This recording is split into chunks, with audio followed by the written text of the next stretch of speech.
Akia Audio and Story Warren present an unabridged recording of The Green Ember by S.D. Smith. Read for you by Joel Clarkson.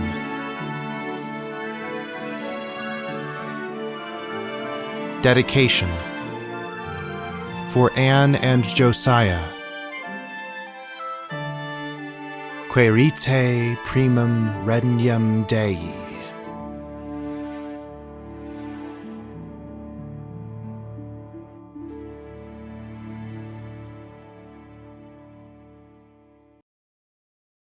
Prologue. 2 soaked and battered rabbits washed up on the shore of Amon Lake. Gasping, Fleck crawled onto the stony beach, rolled over, and tried to clear his mind. Galt was already standing. "We have to go, Fleck," he said, eyes darting from the lake to the tree line. "I'm no traitor," Fleck managed to say through ragged breaths. "Traitor?" Galt cried. "The winning side gets to decide who the traitors were. We've lost, Fleck. It's over. Even you, Captain Blackstar, can do nothing this time. We have no chance." We have no chance? He has no chance, Galt said, head down, edging toward the forest. Fleck stood slowly, staggering. The usually gray fur of his arm was blotched with dark scarlet. One eye was swollen shut. "He can be saved," Fleck said, reaching for his sword. His hand closed on air. His scabbard was empty. "Nothing," Galt said. "There's nothing we can do. It's the end of the world." "But the oath, Galt, remember? We can still turn this. King Whitson needs us. Prince Landon needs us," he said, pointing to the burning ship. "I'll never turn traitor." "Well, you're only a traitor if you betray yourself," Galt said. He sprinted off, disappearing into the trees. Fleck struggled to stay upright. Swaying, he turned from the fleeing rabbit to face the lake. Charcoal smoke corkscrewed into the sky. The blackened boat teemed with enemies. Flames snapped at the red diamond standard as the last king's bucks grappled with the invaders on the deck. Whitson Mariner stood among them, his sword poised and his harried shouts echoing over the lake. Fleck straightened and stretched out his arm. Pain flared, unbearable agony. He bent, wincing. He opened his eyes and saw King Whitson, fighting desperately to protect Prince Lander. Fleck rose, ignoring the pain, and shouted across the water. "My place beside you! My blood for yours! Till the green ember rises, or the end of the world!" Swordless, Fleck Blackstar hobbled to the water's edge and plunged in. Chapter 1. Heather and Picket Catch a Star. Heather had invented the game, but Picket made it magic. She remembered the day it began. She had been out in the meadow behind their elm tree home, lying on a blanket in the sun. Heather was little then. Her long, furry ears bent slightly in the wind, and the bow she invariably wore over one ear was starting to come undone. That day Mother had done a carnation bow, an intricate weave of one long ribbon made to look like a large flower, and pinned it to one ear. Picket was little more than a baby then, sleeping in his crib. Heather had gathered several sticks and was thinking hard about them when a powerful gust of wind almost knocked her over. The gust finally loosened her bow, which came down in a tangle of scarlet ribbon, draping over the sticks she held.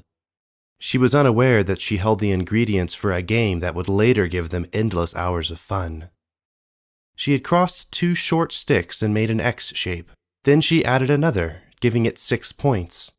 She tied them together with a long scarlet ribbon. Heather smiled. It was pretty, like a star.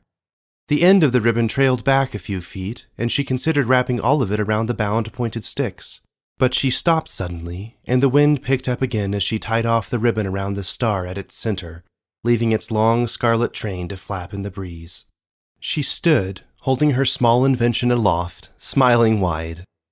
With barely a thought of why, she flung the toy as hard as she could. It sailed through the air like a shooting star, the ribbon trailing a scarlet wake. It disappeared into the tall grass. She frowned, afraid it would take forever to find it. That's when the game came to her. When Picket woke up, she explained it to him, hoping he would crawl out and play. But he was too little then. "It's called Starseek," she said, "and this is the star." "Is it a real star?" Picket asked, his head cocked sideways and his whiskers twitching. "No, little one," Heather said. "A real star hangs in the sky at night, along with a million others. This is just a game." "A game?" Picket said. "Maybe they're all for games." Now that they were both older, Heather near maturity and Picket not too far behind, the two of them had played Starseek hundreds of times. It had been fun to play alone for a little while, but that got old pretty quickly. So Picket had played, with Heather's patient instruction, from the time he could walk. Now he was older, and, as much as Heather hated to admit it, getting as good as her at the game she had invented. He had a keen eye and was agile on the ground. She was faster. She could still beat him in a straight-run race, but he was quick. Today she was in danger of losing every match. But it wasn't over yet. Picket flung the star, and it sailed, red ribbon against blue sky, far into the meadow. Finally falling, it disappeared into the tall golden grass. The moment it touched down, they were off. Picket darted back and forth amid the tall grass. He had an uncanny knack for doing a sort of quick math in his mind, and his estimations were almost always spot on. He liked to stay low, close to the ground. But Heather's chance lay in her experience and flat-out speed. She bolted for the spot she was sure the star must be, running full out, heedless of the hidden dangers that might send her sprawling. Let Picket dart back and forth all he wanted, dodging roots and stumps. She would fly. Heather sailed over the high grass in each leap, rebounding to soar once more above the heavy-kerneled tips. She loved the feeling of the wind pushing against the fur of her face and her long, soft ears. She was marveling at the power in her legs and feet, thrilled with the feel of the wind against her face, when she struck a stone, well hidden in the thickest part of the grass. She lost her balance and fell hard, rolling several times. Surely it's over now. Heather popped up quickly and stretched her long neck to look around. She ignored the pain in her leg. She couldn't tell if it was serious enough to stop. She saw grass giving way in a zigzag to her left and knew Picket was closing in on the star. She quickly scanned the grass ahead, hoping to catch any evidence of the star's entry. She saw it before he did, but he was closer, tacking back and forth. He stopped and popped his head up, trying to peer above the tall grass. He saw it and quickly swiveled to see where Heather was. By then, she was already pounding toward the target. Just the delay I need. Heather never stopped, but their eyes met. She saw Picket's eyes narrow, his whiskers twitch, and his brows furrow. He launched into the effort. It was going to be close. He led 2-0, and if he got the star this time, the match was over. Heather put all her energy into the last few feet, determined to snatch victory away from this young upstart. She smiled. Picket was closing fast, she saw, faster than she expected. She watched him coil for the final spring at the star. He lunged for it, propelled through the air like a skipping stone rising from the dimpled surface of a lake. His hand opened to grab the star. Heather's hand closed on it a moment sooner. They collided in the air, rolling over and over in a blurry heap of fur and red ribbon. Heather bounced up first, her fist clenching the star. Picket rubbed his head and leaned on his elbow. That, he began, pausing to catch his breath, was amazing. It was, Heather agreed, panting and trying not to giggle. Closest finish ever, Picket. Yeah, he agreed, gasping for air and grinning wide. That was even closer than the infamous snow match of last winter. She laughed, remembering. That had been a cold, crazy day. But this day was fine. There was no snow, no chill, nothing whatsoever to dampen their joy. At least not yet. Heather glanced at the sky over East Wood. Purple clouds pulsed with irregular stabs of light in the distance. A rolling rumble signaled the storm's approach. Pretty fast approach if she knew anything. She looked away. After all, it was still sunny here, at least for the moment. "Great match, Heather," Picket said, rising to his feet. "You were going faster than I've ever seen you." "Thanks," she said, "but you still have the lead." "Let it fly," he said, eager for a chance to win the overall match. She leaned into it, her heart still racing, and flung the star with all her strength. It took flight, sailing high into the sky, its red trail rippling in the wind. The game depended on each player throwing it as hard as he or she could and both standing still until it landed. The rabbits watched, eyes tracking the red ribbon while their bodies prepared to bolt as soon as it disappeared into the grass, as soon as it landed. But it didn't land. The breeze caught it up and it sailed wide to their right and stuck high in the branches of the old maple tree that bent on the edge of East Wood. "I can't believe this," Picket said, kicking a stone. Thunder boomed in the distance. "Let's go see if we can get it," Heather said. Picket frowned but followed behind his sister. They weren't allowed to go past this tree to the east. They could go into Westwood, sure, but Father had strictly warned them never to go past this maple tree, never to come a step closer to East Wood. He had also told them to run full speed back to the house if they ever heard anything whatsoever from the eastern forest, even as small as a twig snapping. So on top of their game being delayed or ruined, they had to go near the creepiest place they knew. They crossed to the meadow's edge quickly, an eye on the approaching storm. Heather looked up at the tangled mess of the maple tree. Its limbs stretched out like brittle arms of a lanky monster. Its hollow middle was a crevice of decay. It was a young tree, nowhere near as big as the wide elm the rabbits made their home in. But the monster maple was dying. This seemed wrong to Heather, but Father had confirmed it. "Yes, it's a very young tree, but it won't last more than 2 winters. It's doomed," he had said while walking with them last year in the spring. "Just like everything in the East. It used to be alive and beautiful, but now it's bent, dangerous, and dying." Heather had felt a chill as he had said this, a rare display of sadness by their father. But come to think of it, Heather thought she could see this more and more in him. Was Father getting sadder, or was she just getting old enough to see it? She hadn't asked him then, or since, the questions that continued to bubble up in her mind. Where are we from? Why did we come here? She knew that Father was from the East and that none of Mother's family still lived in Nick Hollow. But any time the subject of their moving to Nick Hollow, far away from almost everyone, came up, her parents grew sad, grave, and silent. She had learned to leave those questions unasked. They reached the roots of the maple tree and stared up at the tangle of ribbon that surrounded their star. "We could make another," Picket said, looking from side to side. Heather knew why he was nervous.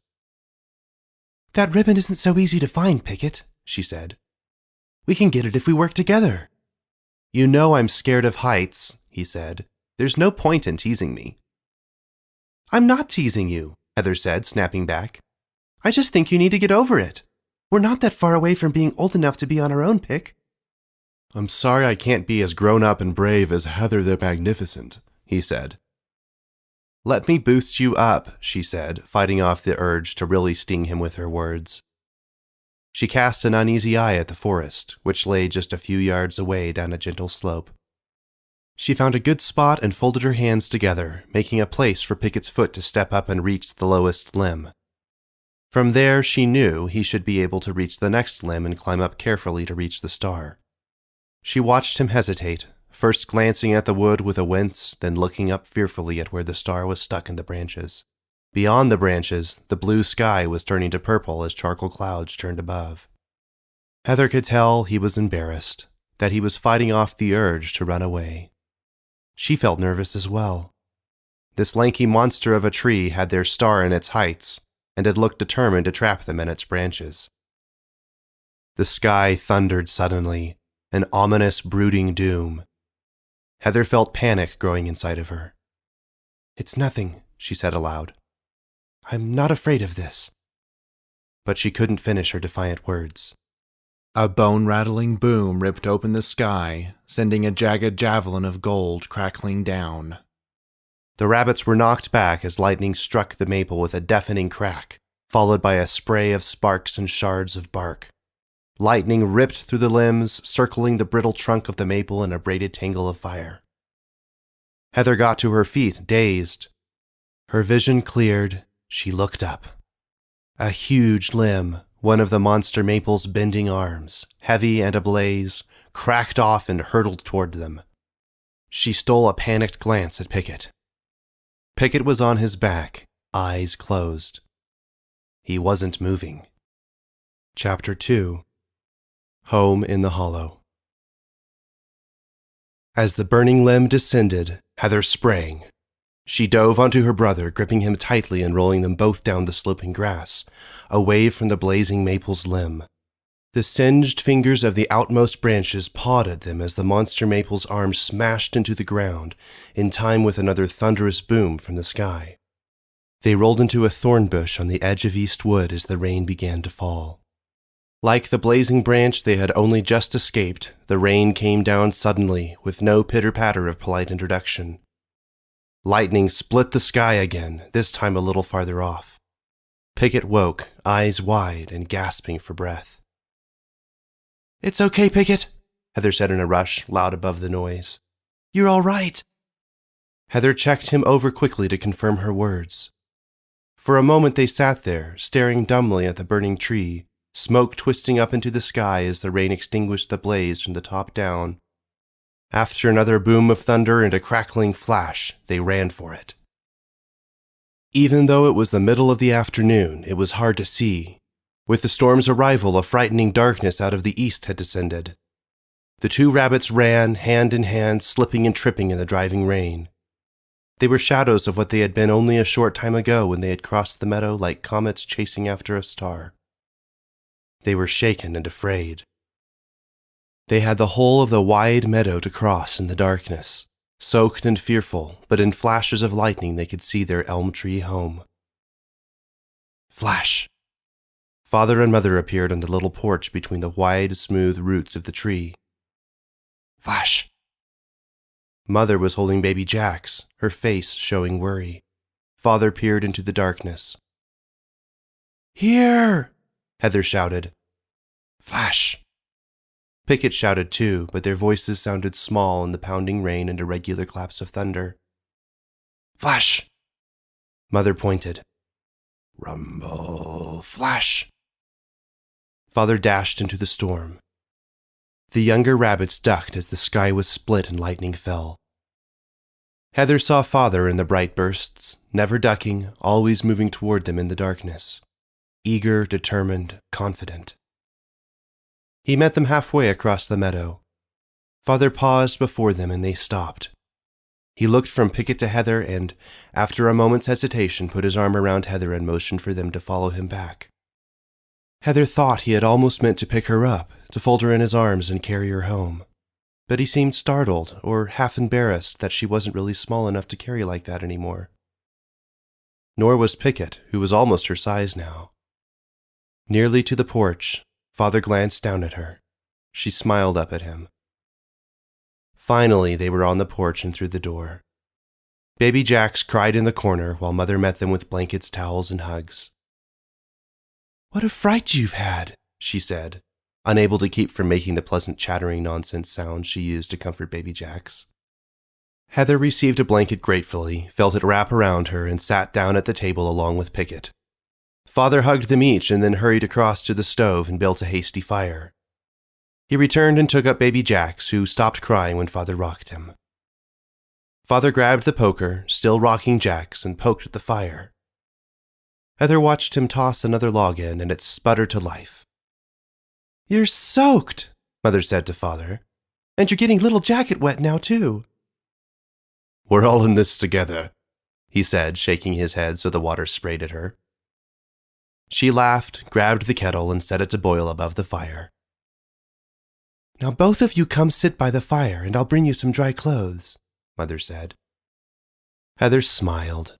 She was already feeling easier, safe within the walls of their Elm Hollow home. She and Picket crossed the floor, dodging Father, who was trying to retrieve his glasses from baby Jack's without breaking them or hurting him. All right, Jacket, son. Please, not my spectacles, he said as Jax cackled mischievously. Spectacles? Picket said, laughing and taking Jax into his arms.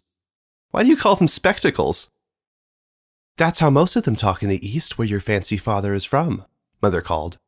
They sound awfully sophisticated and clever out that way. Not like us perfectly ordinary people raised in Nick Hollow. Picket laughed and tickled Jax. Mother often teased Father gently about his prim way of speaking. Picket sat on the hearth, Jax in his lap, his back to the growing blaze. Heather poked at the fire and it brightened. Picket smiled and Jax scrunched his shoulders in delight at the wave of heat. Heather watched her brothers happily. Why won't Jax sit with me like that? We have a brotherly bond, Picket said, based on mutual promises of protection. I will always be there for Jax, and he will always be there for me. Right, Jax? Jax smiled up at Picket. He was never more relaxed than when Picket held him. Heather frowned. Where was Jax today when that burning limb was falling on you and you were out cold? She teased. She had meant it to be funny, but Picket looked down, then into the fire. I'm sorry, Picket, she said. I was teasing. I didn't mean anything by it. I can't believe I fainted, Picket said, shaking his head. Never worry, my lad, Father said.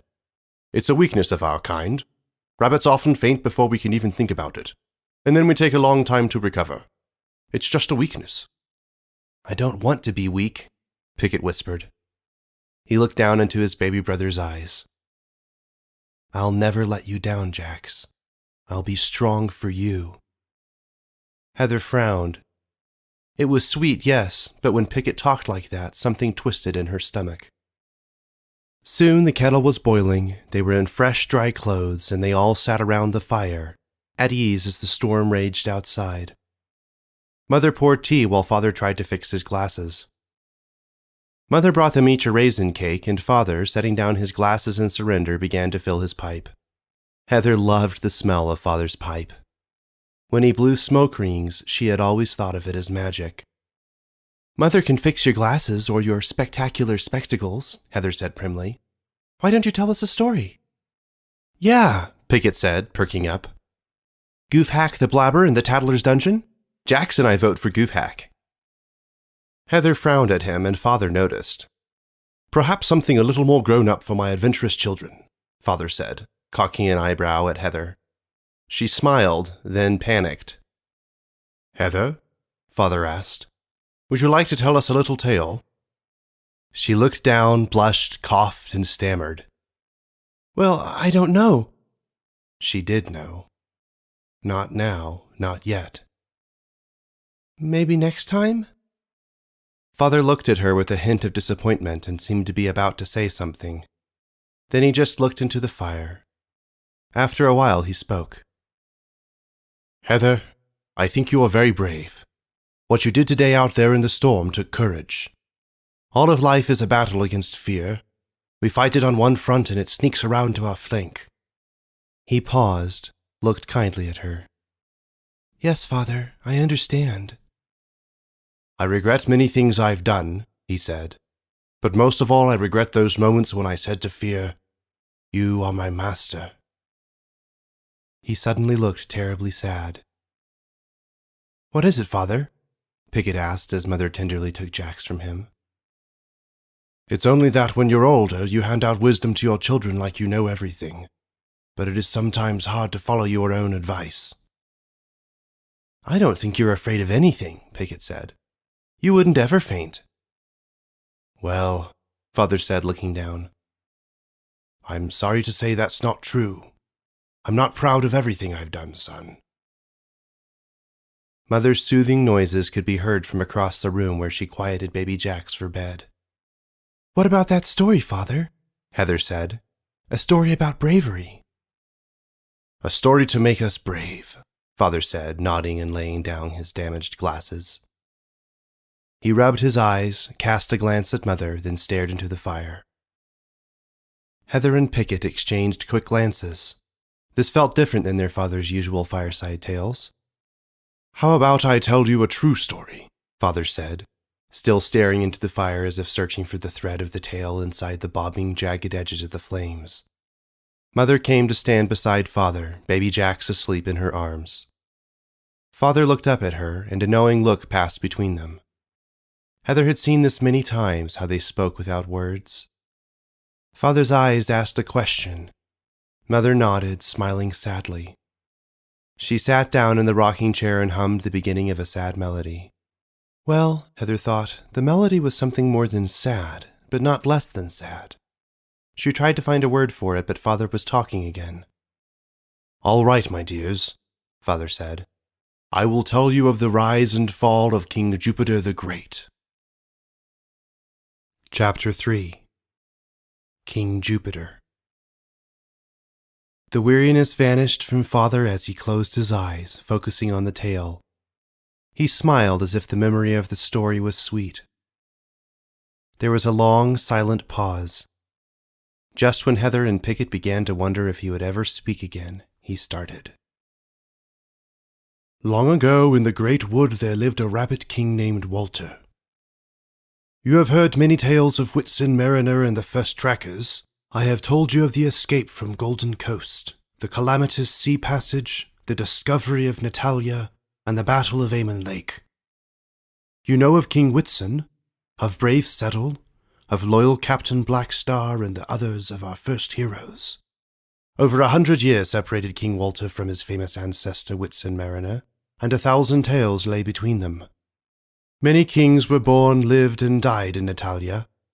Some of them were good and some were bad. King Walter was so well loved that his small number of subjects called him the Good King, or King Good. This name came to distinguish him from his father, a cruel lord who served himself all his days. King Good had not only goodness but also ambition. He tirelessly built back all that his father had lost and more besides. He called his small kingdom the 30 Warrens, though in truth there were only 12 when he came to the throne. But he aspired to build and create to secure good for all those who would follow. Jupiter, his third son and heir, took all his father's vision into his heart. He was like his father, only, to King Good's delight, far more jolly and wise. Jupiter Goodson ascended to the throne when his aged father was killed by raiding hawks. By the time King Jupiter had been on the throne for 5 years, the 30 Warrens, as the kingdom was still called, included nearly 100 warrens and spanned almost the entirety of the Great Wood. He was a great lord, humble and happy. He sought justice and went to war to get it. He was magnificent in battle. The world has never before seen such a noble king, and never has since. Heather noticed Mother looking sadly at Father, a tear streaking down her cheek. Father went on. He had a powerful army and great captains to lead it. One captain was Perkin One-Eye, perhaps King Jupiter's greatest friend and most valiant warrior. There was also Stam the Stout, Pickwand, Fesselhorn, and Harlan the Seer, the wizened warrior. 9 great wars were fought over 20 years. They are all worthy of great tales. Of course, King Jupiter was there in every battle, leading from the front with a fierceness rarely ever known in rabbits.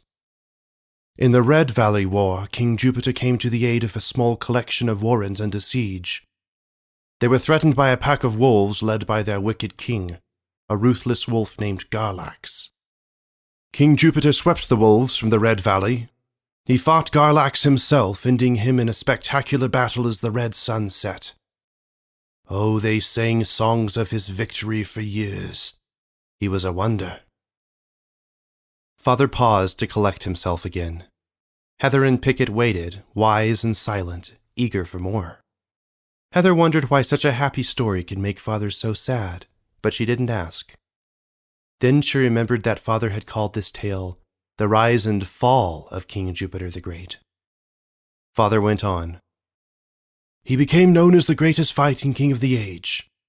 It was his glory for a while, but eventually began to trouble him.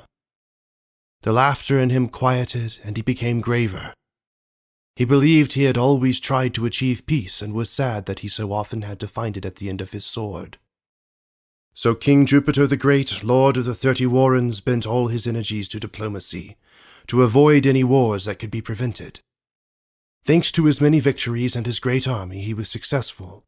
He forged historically unthinkable alliances with squirrels, the smaller birds, and most of the smaller animals of the forest. He became sovereign of the Great Wood. He worked for peace in the forest, using his allied forces to rid the land of the most troublesome elements, including the fairly small number of birds of prey. All the awful raptors were banished back to their haunts in the high bleaks, for the forest was vigilantly protected by the vaunted army of Jupiter Goodson. In the firelight, Heather watched Mother cross the room and lay Jax in his crib. She stayed there for a while, watching him sleep as Father went on. All the energy he had earlier given to war he put into gaining peace, and keeping it. As his army had great captains, so too he had a council of 7 ambassadors. Here Father stopped again, walking to stand in front of the fire, as if a sudden chill had found him. His back to the children, he went on. These counselors served as his own voice in the far regions of the forest and beyond. One rabbit he called to be their chief, Garten Longtreader. He lived up to the name of Longtreader, making countless journeys into the deeps of the forest on missions to make alliances for the king. It was he who was credited for much of the expansion of the rule of Jupiter Goodson. It was said that King Jupiter held the world together, but Longtreader was his thread. The king was happy and just, Father said, his voice cracking, ruling with wisdom and building the idyllic kingdom his father had dreamed of. When the great alliance was forged and the war seemed a glorious memory, King Jupiter finally rested from his adventuring and married. His family grew, and he was truly happy. Father stopped again, closed his eyes, and rubbed his chin. Mother slowly crossed the room again, her head bowed. The king was asked during this time by a faithful subject, "What, Lord Jupiter, is the greatest joy in the peace you have won?" He did not answer suddenly. That was not his way. He was a philosopher king, so he thought on it. Finally, after several moments in silence, he answered with a wide smile, "That I am my father's true son." Father bent then, sobbing quietly, and Mother came to his side. She put her arms around him, eventually kissing his cheek and whispering in his ear. He nodded and laid his hand on her shoulder gently. "You were always right, my dear," he said. "I couldn't keep it from them any longer. Who knows what may—" His voice trailed off. Mother nodded. "I know." "I'm sorry for my tears, children. They are not all sad, but some are. It's a story that—" He began, but he could not finish. "It's lovely, Father," Heather said into the quiet, her voice soft. Father whispered thanks to her, then stood. "He was magnificent, children. I wish you could have seen him standing at the head of his forces in gleaming golden armor. Like the dawn, children. All who knew him loved him without reserve," Father said, but he stopped, struggling to go on. Mother hung her head, and Father managed to say, "Well, I should say that almost everyone loved him loyally." "Father will tell you more another time," Mother said, taking his arm. "For now it's time to sleep. It's a happy thought that there could be such a king, isn't it?" "It is, Mother," Heather said, her mind overflowing with questions and answers, gleaming armor and flashing swords.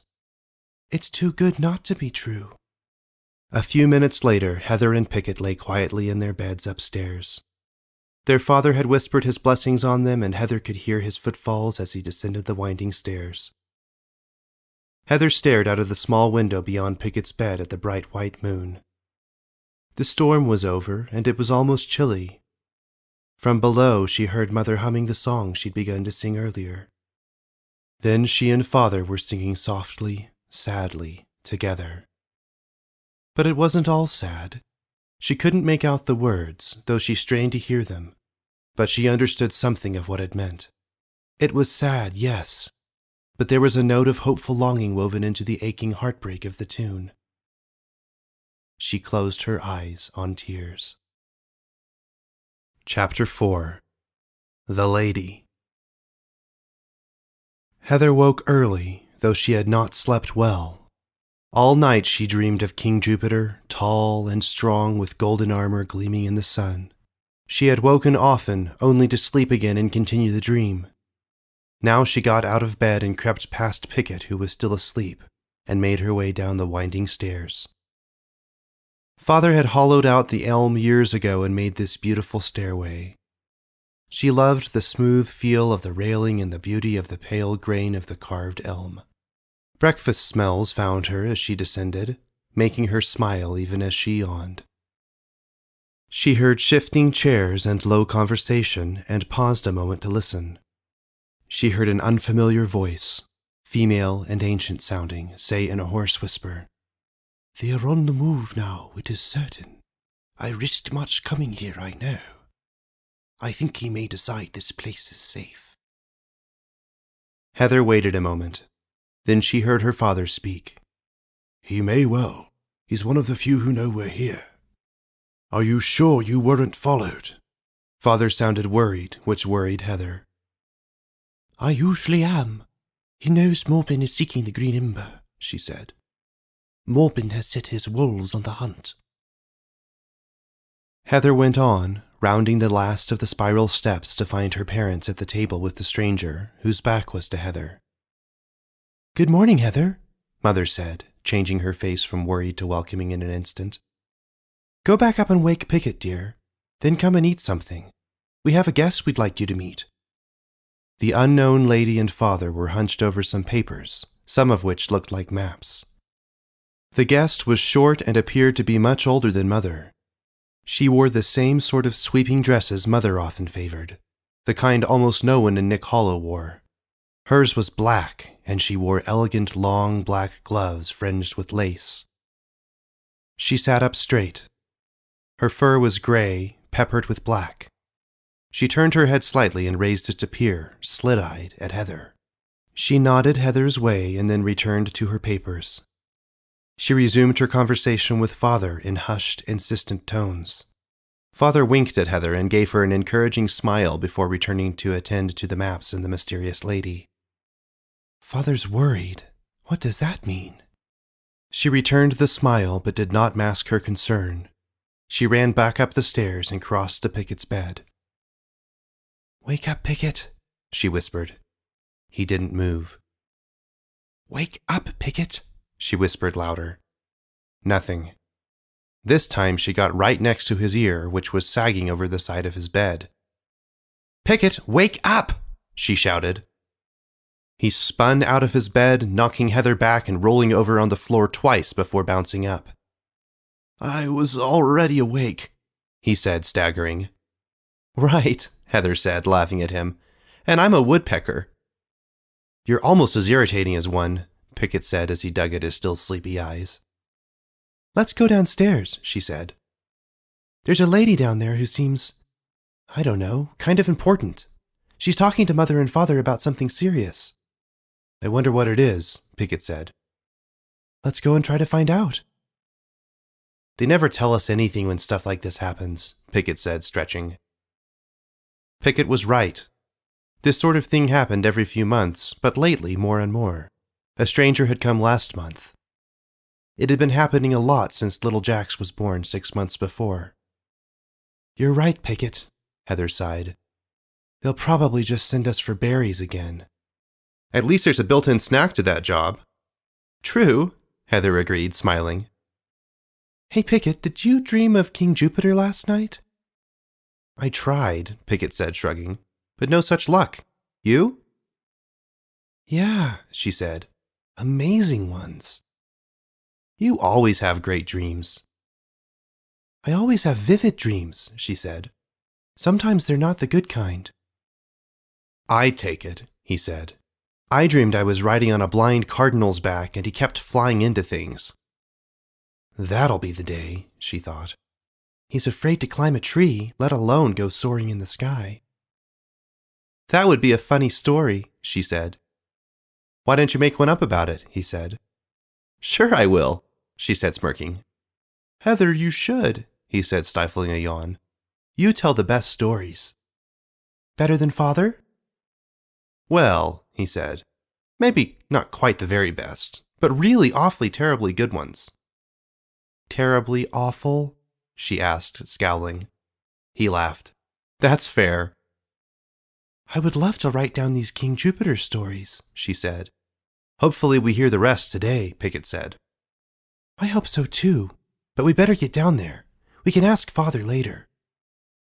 They descended the spiral stairway to the bottom floor. Picket had more to say. I wish I could have dreamed about him, he said as the kitchen came into view. Picket was looking up at Heather. What a story! Do you think it's true, Heather? It must be, right? King Jupiter, Lord of the Great Wood. It must have been a long... Picket stopped short when he saw the guest who was standing beside Father at the foot of the stairs, looking at the two young rabbits. She was short but graceful, stern-looking, with serious eyes. She crossed slowly to where they stood and looked each of them in the eyes in turn. Heather felt like she wasn't looking at their clothes or the color of their fur, but inside them. The guest bent in front of Picket. Would you like to think there was such a king in this world as Jupiter Goodson? She said, peering into Picket's eyes. At first Heather feared he wouldn't answer. He didn't like to be put on the spot. But he did answer. More than anything, lady, he said, bowing. Heather wasn't sure why, but it seemed the right thing to do. So when the lady looked at her, she curtsied, bowing her head. What about you, young maiden? The lady said, peering into Heather's eyes. Do you long for such a king? With all my heart, she said, without hesitation.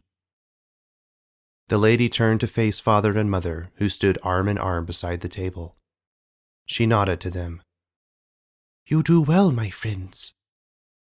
Thank you, they said together.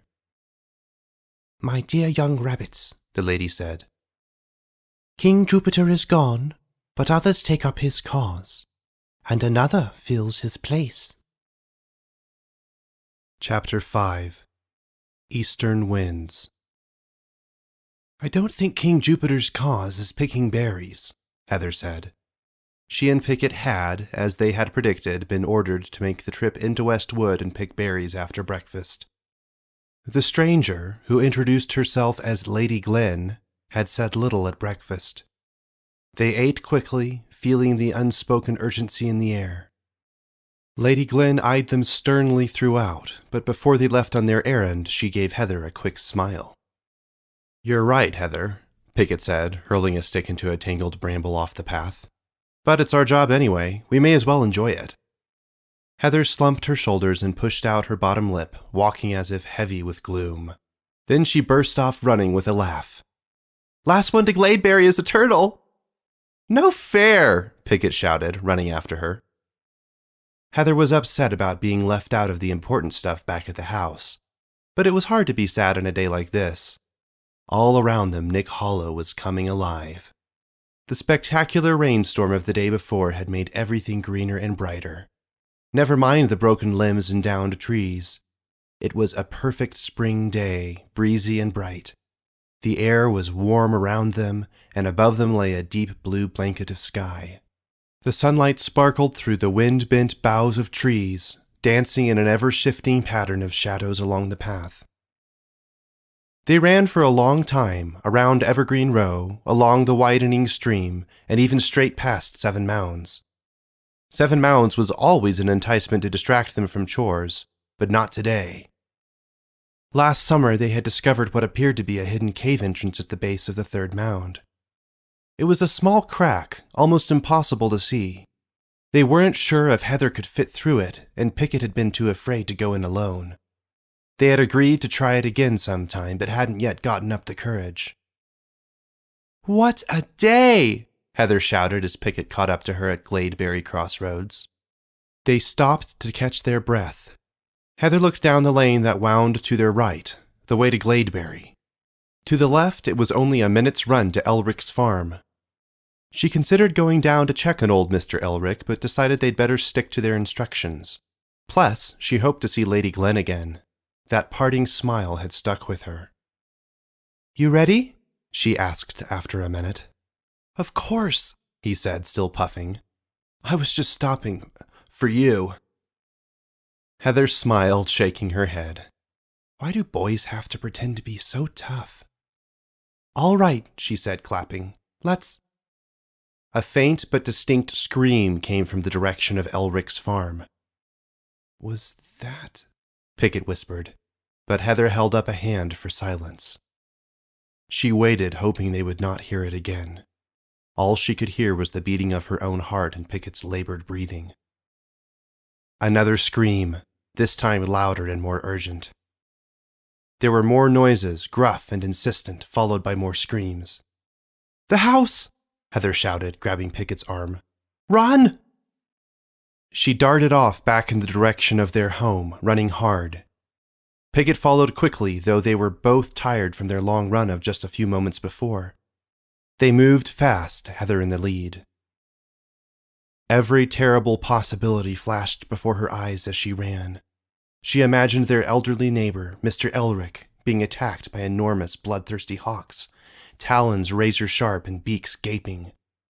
Then she imagined them attacking her home, baby Jacket, mother and father. Father would know what to do. They had to reach home. She noticed that Picket had lagged behind her, clutching his side. "We have to move, Picket!" she screamed at him, stopping to let him catch up. Heather didn't know what to do.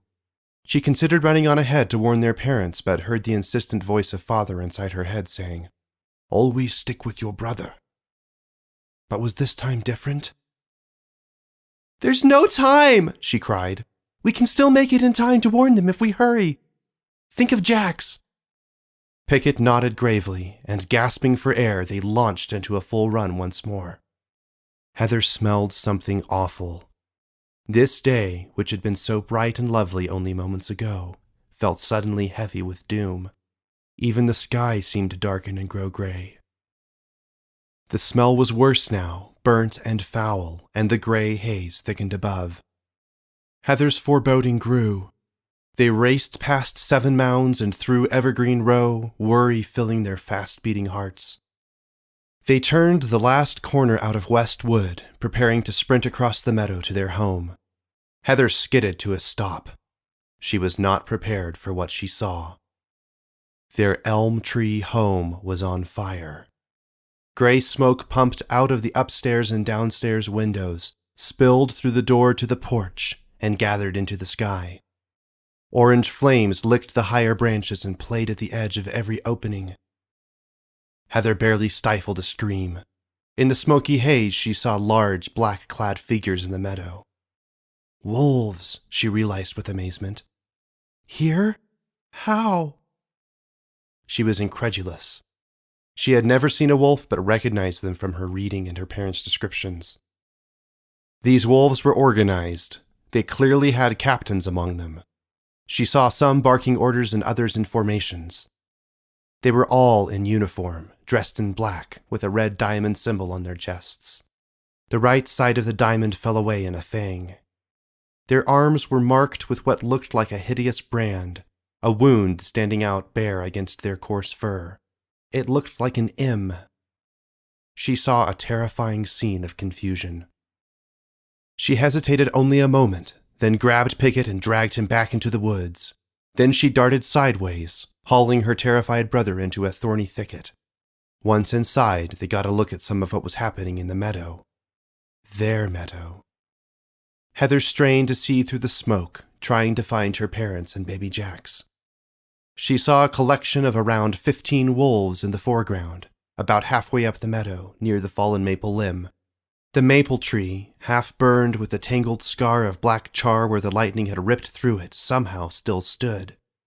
The hard rain had doused the flames that would have surely overtaken it, It struck her as almost funny that she noticed the red ribbon on their star stick, wedged in one of the still intact limbs of that dying, damaged tree, trapped forever in the clutches of a charred and crippled monster. Some of the wolves were prowling around the edges of the pack, looking in all directions. Teeth bared, their harsh, snarling voices polluted the air. Heather viewed them as a foul offense. They looked, she saw with terror, very hungry. In the hazy distance near the house, she could vaguely see what looked like a struggle. She tried to make out the forms darting around through the smoke and flames. Was that gray form, Father? She strained her eyes. Picket interrupted her focus, sobbing loudly. She pressed her hand over his mouth, then shook him, finally lifting his chin to look in his eyes. She was stern, serious. "Not now, Picket," she whispered. "Later. What would Father want?" Picket nodded, raking his hand across his nose and sniffing. He took a deep breath. Heather gave him another stern look of confidence, nodding. Then she bowed her head, collected herself to look again at the awful scene of her ruined home. She turned, then gaped in terror. 5 wolves were running straight at them.